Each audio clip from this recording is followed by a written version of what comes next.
हामीसँग यहाँ क्वेसन छ cosine a dot cos cube a minus 4 cos a dot sin cube a equal to sin 4a। यसलाई हामी कहाँबाट सल्भ गर्न सक्छौं? LHS बाट सल्भ गर्न सक्छौं। टेकिङ LHS मा के छ?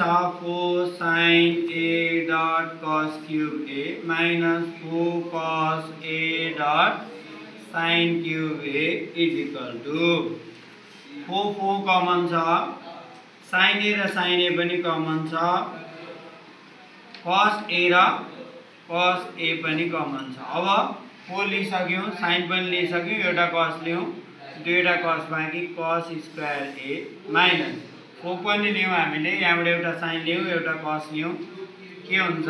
sin square a। यसलाई हामी 2.2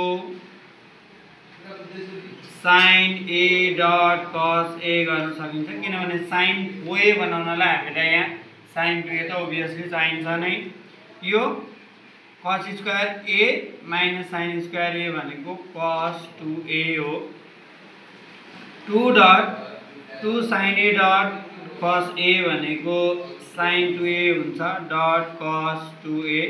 फेरि हेर्दाखेरि 2 sin, यसलाई हामीले a सम्झिँदाखेरि a dot cos a हुन्छ, त्यो भनेको sin 2a को फर्मुला, तर a को ठाउँमा 2a आयो। a को 2a भयो भने 2a को कति हुन्छ? 4a हुन्छ। त्यो इक्वल टु हामी sin 4a लेख्न सकिन्छ is equal to RHS proof.